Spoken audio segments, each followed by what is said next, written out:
Le bruit de l'horloge d'Adèle Ville. Premier prix du concours national étudiant de la nouvelle, proposé par les Crous sur le thème L'alchimie. Lecture proposée par le théâtre universitaire de Nancy.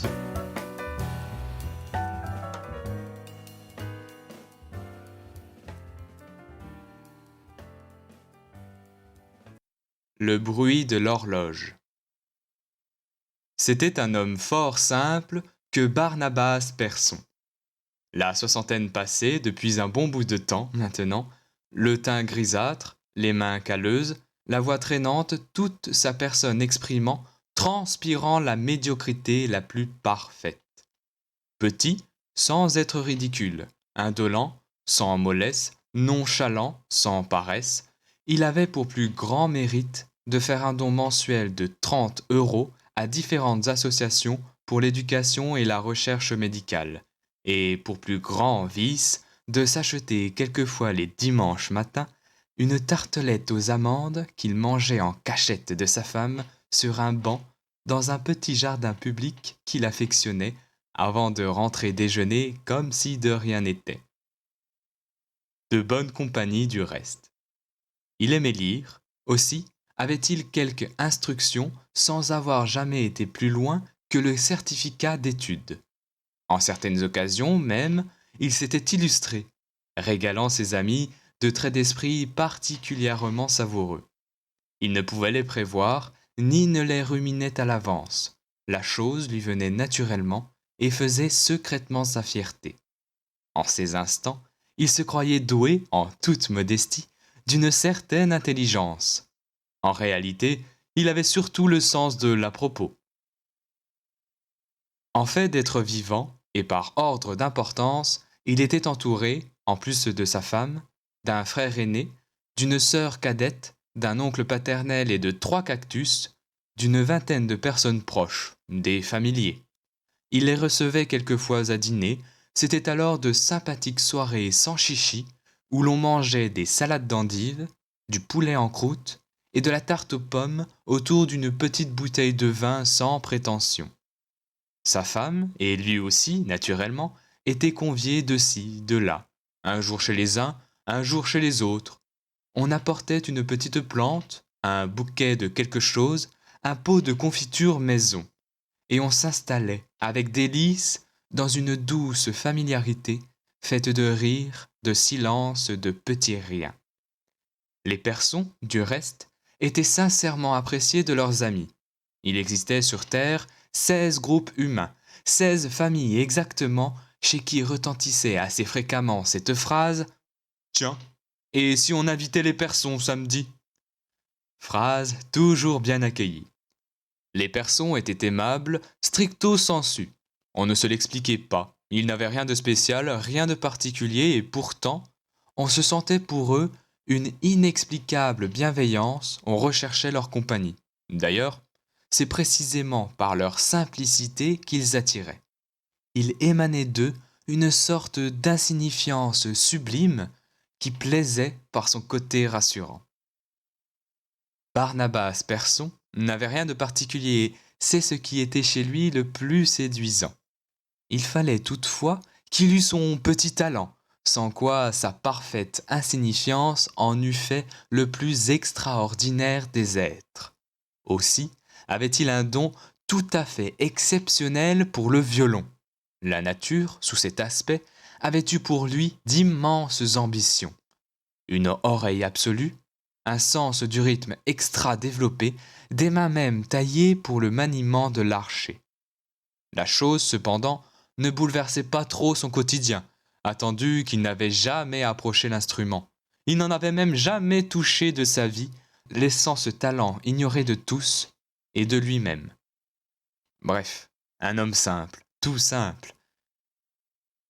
Ainsi, que pouvait-il donc lui arriver en cette nuit du 26 novembre de bien extraordinaire?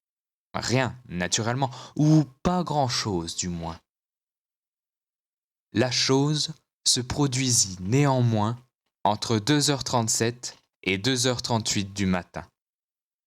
Barnabas Persson gisant confortablement entre le matelas et l'édredon, s'éveilla. Ou plutôt non, il ne s'éveilla pas, il fut réveillé.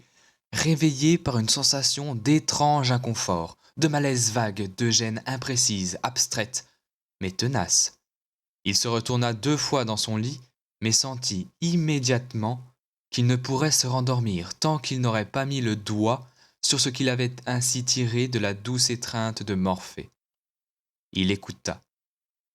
Aucun bruit ne troublait l'atmosphère alanguie de la chambre. Il ouvrit les yeux en rendant un soupir, son mal-être ne passait pas.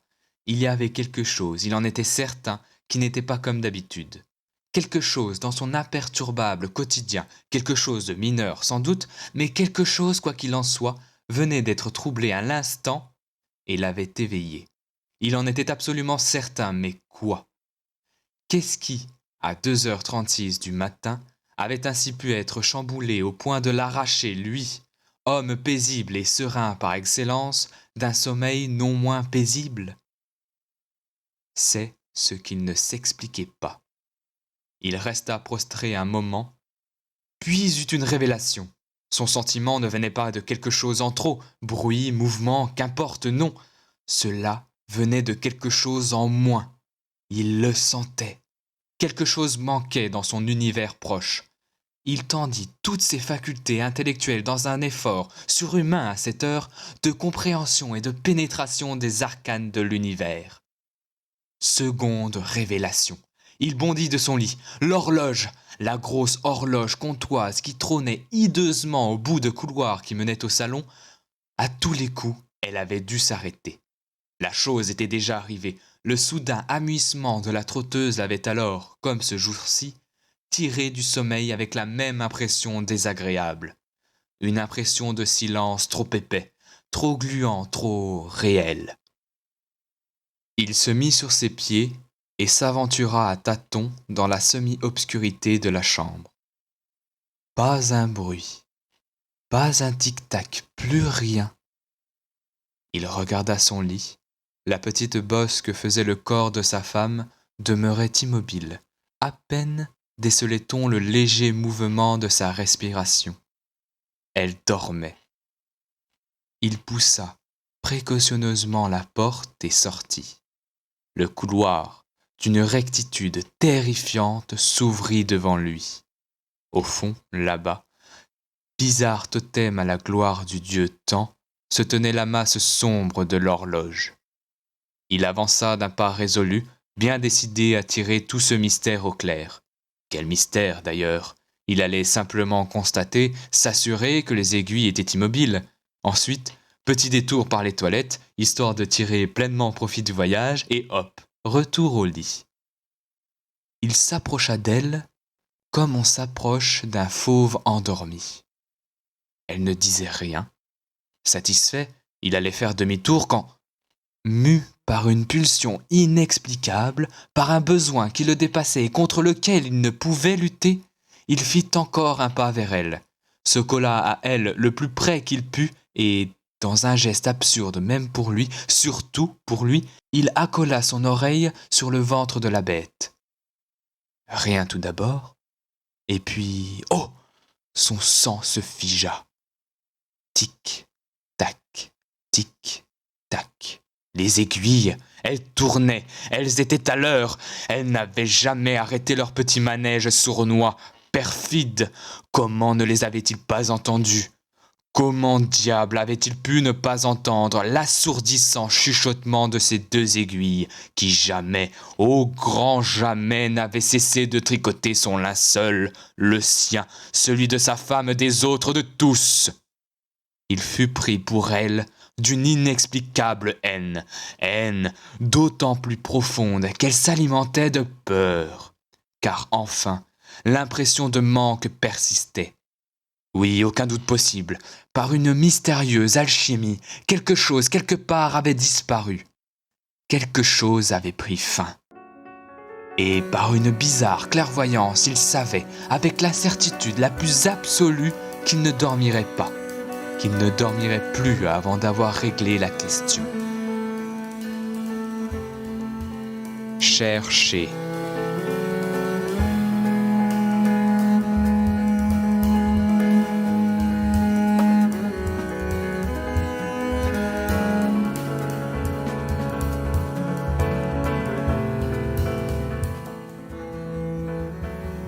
Il jeta un coup d'œil distrait par la fenêtre. En bas, dehors, la masse sombre des arbres du jardin remuait imperceptiblement. Le carré moins hirsute du potager faisait une plaque imberbe, pareille à une brûlure, et élevait vers Barnabas les silhouettes funèbres de ses piquets de tomates, reliques en décomposition de l'été passé. On eût dit les croix d'un cimetière. La sphère imparfaite de la lune, plaie livide dans le corps immense de la nuit, saignait sur le paysage une lumière spectrale, maladive. Il frissonna et retourna ses regards vers l'atmosphère ô combien plus chaleureuse de son appartement. Être méthodique. Réfléchir. La cuisine tout d'abord. Il poussa lentement la porte vitrée. Tout semblait en ordre. On devinait au froissement de la nappe où chacun avait dîné. Des miettes gisaient encore çà et là. Les 2 bols dans lesquels ils avaient bu leur potage reposaient cul par-dessus tête sur le bord de l'évier en attendant le café au lait. Il ne sut pourquoi, mais il fut pris, à la vue de ces 2 bols semblables, d'un attendrissement de gamin. Le moule, dans lequel avait cuit la tarte aux oignons qu'elle leur avait fait, délice éternellement renouvelée et toujours bien accueillie, attestait d'un quotidien doux, fait de petites attentions, de petits rituels, d'odeurs familières, de saveurs connues et rassurantes. Et pourtant, qu'avait-il dit? Rien. Il avait mangé et il n'avait rien dit. Il avait gentiment levé les yeux vers la télé, il avait effleuré doucement la télécommande, il avait souri même au présentateur du JT qui se permettait une petite boutade sur la politique intérieure. Et à elle, il ne lui avait rien dit, rien montré, rien communiqué. Elle l'avait servi, on voyait encore sur la nappe des petits morceaux de pâte brisée, là où sa part à lui, sa part servie en premier, avait été coupée. Un regret puéril mais inexprimable lui serra la gorge. Il s'en voulut de ne pas l'avoir félicité de sa cuisine.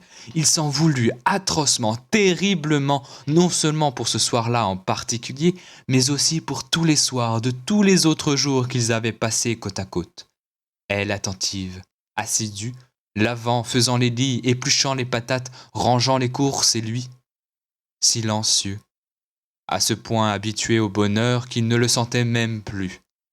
Car enfin, il le comprenait maintenant, seulement maintenant, le bonheur serein des existences simples. Oui, il était le plus chanceux des hommes, des habitudes douces, un toit au-dessus de sa tête, un sol chauffé sous ses pieds, un repas qui l'attendait ponctuellement 2 fois par jour sans qu'il n'eût rien à demander. Une femme aimante, tendre et qui ne se plaignait jamais de son sort. Ce fut une révélation, un foudroiement. Il se promit, dès le lendemain, de prêter attention à tout, de déguster son quotidien comme on déguste un grand cru.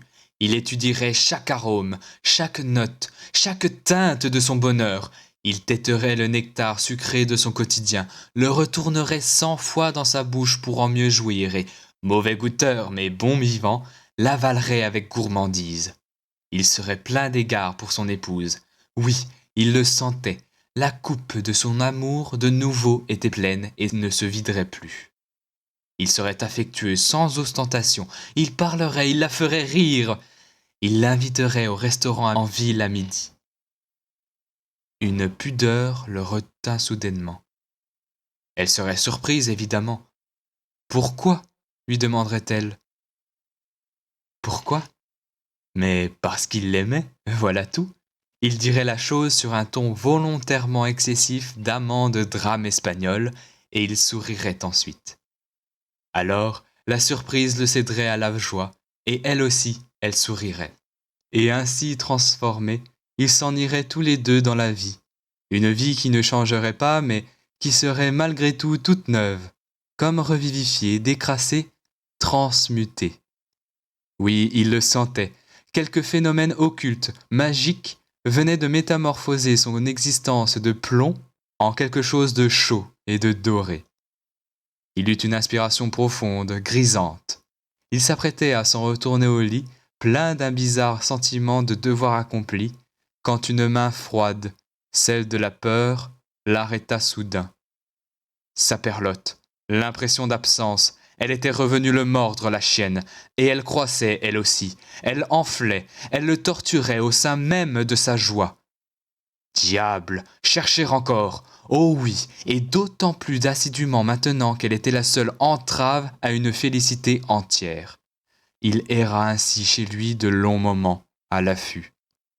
Il parcourut toutes les pièces méticuleusement. Partout, cette impression de manque qui s'accroissait sans arrêt et, chose curieuse, avec elle s'accroissait sa joie. Il ne trouvait rien nulle part. Tout était en ordre, tout était à sa place. Rien à redire. Il finit par se retrouver dans sa salle de bain, un peu désœuvré. Il attendit. L'angoisse, une angoisse atroce s'enroula autour de lui, allant l'étouffer. Désespéré et terrorisé, il jeta un coup d'œil au miroir du lavabo. Il ne s'y trouva pas. Alors il comprit. Il posa une main sur sa poitrine.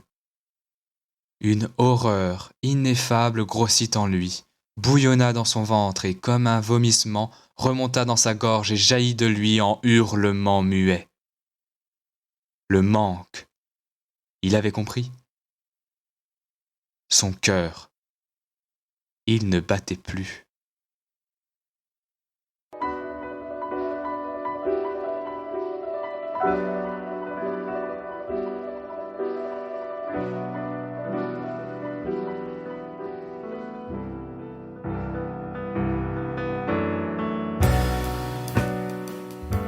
C'était le bruit de l'horloge, nouvelle écrite par Adèle Ville, premier prix du concours national étudiant de la nouvelle, proposé par les Crous sur le thème L'alchimie.